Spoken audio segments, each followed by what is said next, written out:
4ನೇ ವರ್ಷದಲ್ಲಿ ಅಭ್ಯಾಸ ಮಾಡುತ್ತಿರುವ ಬಡ ಕುಟುಂಬದ ಪ್ರತಿಭಾನ್ವಿತ ವಿದ್ಯಾರ್ಥಿ ನಾಗರಾಜ್ ಪೂಜಾರ್ ಅವರ ಮುಂದಿನ ವಿದ್ಯಾಭ್ಯಾಸಕ್ಕಾಗಿ ನಮ್ಮ ಕುಟುಂಬದ ವತಿಯಿಂದ ಧನ ಸಹಾಯವನ್ನು ವಿತರಿಸಿದ್ದು ಮುಂದಿನ ಶೈಕ್ಷಣಿಕ ವಿದ್ಯಾಭ್ಯಾಸ ಯಶಸ್ವಿ ಸಿಗಲೆಂದು ಮಾಜಿ ಜಿಲ್ಲಾ ಪಂಚಾಯಿತಿ ಸದಸ್ಯ ಅರವಿಂದ್ ಗೌಡ ಪಾಟೀಲ್ ವಿದ್ಯಾರ್ಥಿಗಳಿಗೆ ಧನ ಸಹಾಯ ನೀಡಿ ವಿದ್ಯಾರ್ಥಿಗಳಿಗೆ ಸನ್ಮಾನ ಮಾಡಿ ಶುಭವನ್ನು ಹಾರೈಸಿದರು. ತಾಲೂಕಿನ ವಜ್ರಬಂಡಿ ಗ್ರಾಮದ ವಿದ್ಯಾರ್ಥಿ MBBS 4ನೇ ವರ್ಷದಲ್ಲಿ ಅಭ್ಯಾಸ ಮಾಡುತ್ತಿರುವ ವಿದ್ಯಾರ್ಥಿಗೆ ಬುಧವಾರ ಧನ ಸಹಾಯ ನೀಡಿ ಮಾತನಾಡಿದ ಅವರು, ವಜ್ರಬಂಡಿ ಗ್ರಾಮದ ಬಡ ಕುಟುಂಬದಲ್ಲಿ ಜನಿಸಿದ ನಾಗರಾಜ್ ತಂದೆ ಬಸಪ್ಪ ಪೂಜಾರ್ ಪ್ರತಿಭಾನ್ವಿತ ವಿದ್ಯಾರ್ಥಿಯಾಗಿದ್ದು ಈಗ MBBSನಲ್ಲಿ 4ನೇ ವರ್ಷದಲ್ಲಿ ಅಭ್ಯಾಸ ಮಾಡುತ್ತಿದ್ದಾನೆ.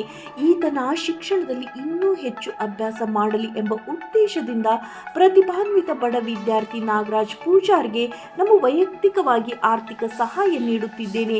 ಈ ಸಂದರ್ಭದಲ್ಲಿ ರೇವಣಪ್ಪ ಮ್ಯಾಗೇರಿ, ಕನಕಪ್ಪ ಪೂಜಾರ್, ಹನುಮಂತಪ್ಪ ಉಪ್ಪಾರ್, ರಾಮಣ್ಣ ಪೂಜಾರ್, ದೇವಪ್ಪ ಪೂಜಾರ್, ಶರಣಗೌಡ ಪಾಟೀಲ್, ಯಲ್ಲಪ್ಪ ಹಳ್ಳಿಗುಡಿ, ಹಂಪಯ್ಯ ಹಿರೇಮಠ, ತಿರುಪತಿ ರಾಠೋಡ್, ಭೀಮಪ್ಪ ಹರಿಜನ, ಮೌನೇಶ್ ನಾಯಕ್, ಅಮರೇಶ್ ಕರ್ಮುಡಿ, ದುರ್ಗಪ್ಪ ತಳವಾರ್, ಶರಣಪ್ಪ ಬಿ ಉಪ್ಪಾರ್ ಸೇರಿದಂತೆ ಗ್ರಾಮಸ್ಥರು ಇದ್ದರು. ವರದಿ ಮೌನೇಶ್ H ನಾಯಕ್, ಕೊಪ್ಪಳ.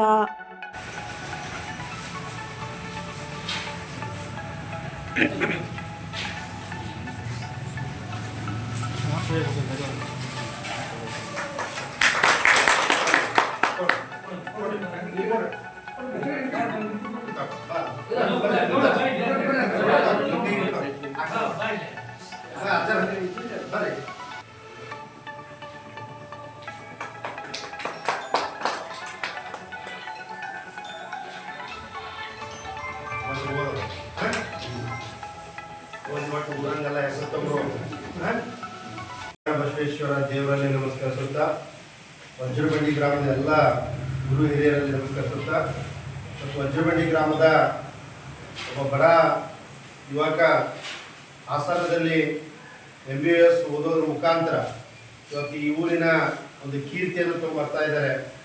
ಮತ್ತು ಒಬ್ಬ ಬಡ ವಿದ್ಯಾರ್ಥಿಗೆ ಪ್ರತಿ ವರ್ಷದಂತೆ ಫೀಸಿಗೆ ತೊಂದರೆ ಆದಾಗ ಊರಿನವ್ರು ಹೇಳಿದಾಗ ಎಲ್ಲ ಹಿರಿಯರು ಹೇಳಿದರು ತಮ್ಮ ಕೈಲಿ ಆದಷ್ಟು ಸಹಾಯ ಮಾಡೋದಂತ.